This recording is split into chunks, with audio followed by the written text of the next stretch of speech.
પોતાની આબરૂ ઇજ્જતની બહુ ચિંતા કરવી નહીં. કોકને એમ થાય કે હું હવે મારો ધંધો વેચી દઈશ અથવા તો મારી 2-3 પ્રોપર્ટી માર્કેટમાં બજારમાં વેચવા માટે કાઢીશ તો લોકો મારી માટે શું સમજશે, એવી ચિંતા રાખવાની જરૂર નથી. સ્વિંગ તો જીવનનો એક ક્રમ છે, આવ્યા કરે.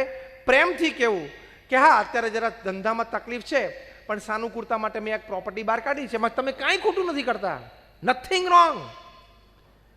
પણ ટેમ્પરેચર બેરિંગ કેપેસિટીની બહાર જતું રહે ને ત્યાં સુધી રાહ જોતા નહીં, એમાં કાંઈ જ ખોટું નથી. Okay, it's fine. તો કહેવાની વાત એ છે કે તમારી પાસે બધું જ હોય પણ તમે જો આ સૂત્ર તમે જેવી ન શક્યા, if you cannot decide when to jump, you have to jump from the bridge into the river.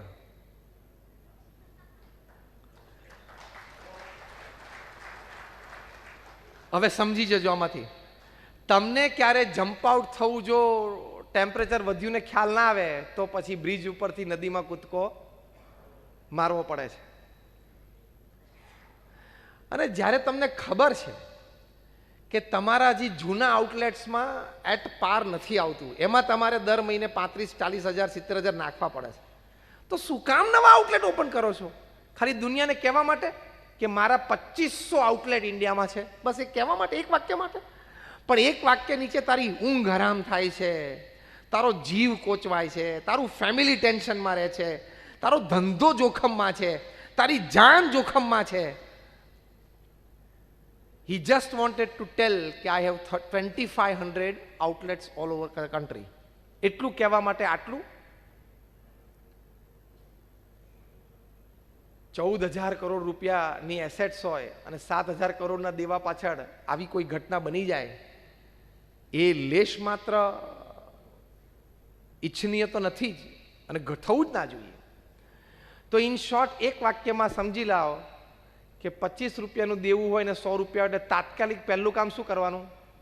25 આપી દેવાના. 24 સુધી રાહ જોજો, 25 થાય એટલે એલર્ટ થઈ જજો અને 25 ક્લિયર કરીને પછી જ 75નો વહીવટ કરજો. ત્યાં સુધી 100 રૂપિયાનો વહીવટ કરવા જતા, કારણ કે પેલી 25માં છે ને પુલિંગ પાવર બહુ આવી જાય, એ તરત 27 અડી જાય, 28 અડી જાય, 29 અડી જાય અને એકવાર રેન્જ બહાર જતું રહ્યું ને પછી અઘરું પડશે. એટલે એ ધ્યાન રાખવાનું. બીજી એક વાત છે કે તમારી ફિટનેસ કેવી રીતે ડેવલપ કરવી, તો પ્રાઇડ, આત્મગૌરવ, કે મારાથી અમુક વસ્તુઓ થાય જ નહીં, ખોટું થાય જ નહીં, અનીતિ મારાથી થાય જ નહીં. સિંહ છે એ મરી જાય પણ ઘાસ ખાય નહીં. પણ કદાચ તમે હમણાં એક વિડીયો જોયો હશે વોટ્સએપ ઉપર કે સિંહ છે ઘાસ ખાય છે. એ ઘાસ ખાતો નથી. એનો વૈજ્ઞાનિક દ્રષ્ટિકોણ એ છે કે આપણને જેમ પેટમાં કંઈક અપચો થયો હોય અને કદાચ અડધો પોણો દિવસ જતો રહે પણ હજી પેટ ભારે ભારે લાગતું હોય તો આપણે કંઈક એવું લઈએ છીએ કે કાં તો એ વહેલું પચે અને કાં તો વોમિટ થઈ જાય. બરાબર છે?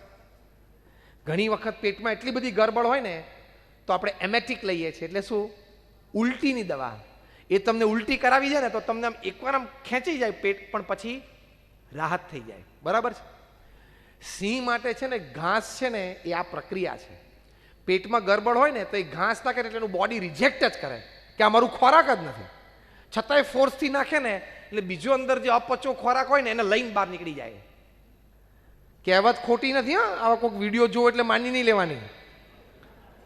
પેલો મુદ્દો ફિટનેસનો કીધો, થોડું વિચારજો એમ.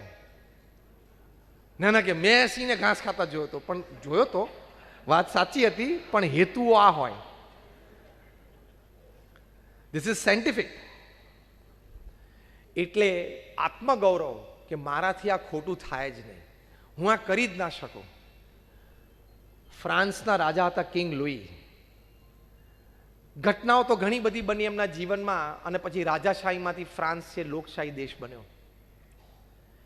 એની પાછળની જે મુખ્ય ઘટના હતી, પ્રજા ખૂબ ગરીબ થઈ ગયેલી, રાજા ખૂબ એમને શોષતો, બહુ મોટો ટેક્સ ખેડૂતો ઉપર તે વખતે એમણે નાખેલો અને એક વખત ખૂબ ગરીબીથી કંટાળીને ભૂખમરાથી કંટાળી અને પ્રજા મહેલ ઉપર ગઈ અને રાજાને કે તમે અમને સાંભળો તો ખરા. રાજાના બદલે એમના રાણી ક્વીન એન્થોની એ પોતે આવ્યા કે બોલો શું છે. એટલે કે ક્વીન મધર રાજમાતાને કે ને, કારણ કે એ તો આદરણીય પાત્ર જ્યારે રાજાશાહી હોય ત્યારે ક્વીન મધર ફ્રાન્સ ભાષામાં બોલ્યા છે, પણ એનો કે અમારી પાસે ખાવા માટે બ્રેડ નથી. ભૂખ્યા તરસ્યા બધા બૂમો પાડતા હતા, ખેડૂતો, એના બૈરા છોકરા બધા, કે અમારી પાસે ખાવા માટે બ્રેડ નથી. ત્યારે આ રાજમાતા એને જવાબ આપ્યો, કેવો મોટો કટાક્ષ માર્યો. ઇતિહાસમાં સૌથી મોટો કટાક્ષ આ કહેવાય છે. રાજમાતા બોલ્યા કે એમ તમારી પાસે બ્રેડ નથી ખાવા માટે, તો કેક ખાઓ. બ્રેડ નથી તો કેક ખાઓ. એટલે કે બ્રેડ ખાવાના પણ પૈસા નથી અમારી પાસે, અનાજ નથી. પ્રજા તો રાજા પાસે માંગે ને, તો આવો ટોણો માર્યો કે બ્રેડ નથી તો કેક ખાઓ. કોઈક ભિખારી તમને એમ કે રૂપિયો તો આપો, એ તમે એમ તો કે તારે રૂપિયો નથી તારી પાસે, તો કે નથી, તો ખિસ્સામાં 100 રૂપિયા છે વાપર ને. આ કેટલું મોટું અપમાન કહેવાય. અને પ્રજા દોડી અને જે ફોર્સ, હ્યુમન ફોર્સથી દિવાલ તૂટી, પ્રજા રાજમહેલ સુધી ગઈ અને સૈનિકોએ પૂરો સાથ આપી દીધો એ લોકોને, કારણ કે સૈનિકો કંટાળેલા જ આ રાજથી. પછી શું થાય રાજવી પરિવારનું? કિંગ લુઈ ધ 14 એના સિંહાસન ઉપર એનું ગળું કાપવામાં આવ્યું, પ્રજાએ કાપી નાખ્યું. આ તો પાછલી ઘટના છે. જે મુખ્ય મુદ્દો આપણે સમજવો છે, કિંગ લુઈના દીકરાને કેદ કરીને લઈ ગયા કે ભાઈ આ તો નિર્દોષ છે, આપણે એને મારી નથી નાખો, કેદ કરીને લઈ ગયા. અને એને એવી જગ્યાએ રાખ્યો જ્યાં એને સંપૂર્ણ ભોગવિલાસ સહજતાથી પ્રાપ્ત થાય. વ્યસની લોકોની વચ્ચે એમને રાખ્યા, એને વ્યસન કરાવવાનો પ્રયત્ન કરે. આજુબાજુ ક્રિમિનલ લોકો હોય, કેદીઓ હોય, એની વચ્ચે એમને રાખ્યા. આજુબાજુ એવી યુવાન સ્ત્રીઓ એ રાખી કે જે ભોગવિલાસમાં સાહજિક આકર્ષાઈ જાય, અને સ્ત્રીઓને પણ કહેવામાં આવેલું કે તું આ રાજકુંવરને તમે લોકો આકર્ષો. એટલે બધી પ્રકારના અનર્થો આજુબાજુ હતા. પણ એ 17-18 વર્ષનો નવયુવાન એક પણ જગ્યાએ નજર ન નાખી, એક પણ વખત વ્યસન જોયું, પેલું પ્રયત્ન ન કર્યો. ઘણા દિવસો પછી પ્રજાના આગેવાનો એમને પૂછ્યું કે આટલો બધો સહજ ભોગ તમારી આજુબાજુ હતો, તમે એક પણ માં ના લલચાયા? ત્યારે પૂર્ણ આત્મગૌરવ સાથે કિંગ લુઈના સુપુત્ર બોલ્યા, અદ્ભુત વાક્ય બોલ્યા, એ આપણે બધાએ આત્મગૌરવની દ્રષ્ટિએ યાદ રાખવાનું. એમણે કહ્યું કે I can not do what you ask for me, I can not do what you ask of me because I was born to be a king. તમે લોકો જે બધું મને કહો એ બધું જ મારે કરવું, અને આ બધામાં લલચાવું એ હું ન કરી શકું, કારણ કે હું રાજા થવા માટે જન્મ્યો છું. I am born to be a king. એમ આપણે પણ આવો આત્મગૌરવ રાખવું કે જીવનમાં કદાચ 90 વર્ષ જીવી ગયા તો 90મા વર્ષે પણ કોઈ પણ વ્યક્તિ અને કોઈ પણ સમાજની વચ્ચે ઉન્નત મસ્તક સાથે જીવી શકીએ કે મેં કંઈ ખોટું નથી કર્યું. એ આત્મગૌરવ હોવું જ જોઈએ, એ ફિટનેસ છે. તો તમે ક્યારેય કોઈ કામ ખોટું નહીં કરો, એ આત્મગૌરવની તાકાત છે. જો એ આત્મગૌરવ નહીં હોય કે મારી ખાનદાની, મારી પ્રતિષ્ઠા, મારી કીર્તિ, જે કંઈ નાની મોટી વાત આપણી પાસે છે, મારો ધંધો, એનું આત્મગૌરવ નહીં હોય ને તો આ લપસણી વસ્તુ છે. માઇક ટાયસન કેવા મોટા મુક્કાબાજ, WBC વર્લ્ડ બોક્સિંગ કાઉન્સિલ અને WBA વર્લ્ડ બોક્સિંગ એસોસિએશન બંનેના ટાઇટલ કોઈ એક વ્યક્તિ પાસે એક સાથે હોય તો ઇતિહાસમાં પહેલો પ્રસંગ, અને એ પણ 20 વર્ષની ઉંમરે. 20 વર્ષની ઉંમરે આ બંને ટાઇટલ્સ એની પાસે હતા, બંને બેલ્ટે પહેરતા, WBA અને WBC. અને હાઇડ્રોજન બોમ્બ સાથે એમના મુક્કાઓને સરખાવવામાં સાહિત્યકારો ખચકાટ નહોતા અનુભવતા. અને કેવા બાઉટ્સ જીતેલા છે 9 સેકન્ડમાં, 11 સેકન્ડમાં, લાસ વેગાસમાં 9 સેકન્ડમાં. અને સ્ટેક મની $150-200 મિલિયન. એટલે 9 સેકન્ડમાં $100 મિલિયન કમાય. $100 મિલિયન, $1 મિલિયન એટલે 7 કરોડ રૂપિયા. 100 મિલિયન એટલે 700 કરોડ રૂપિયા 9 સેકન્ડમાં, 10 સેકન્ડમાં. એટલે 1 સેકન્ડના કેટલા? 1 સેકન્ડના 100 કરોડ.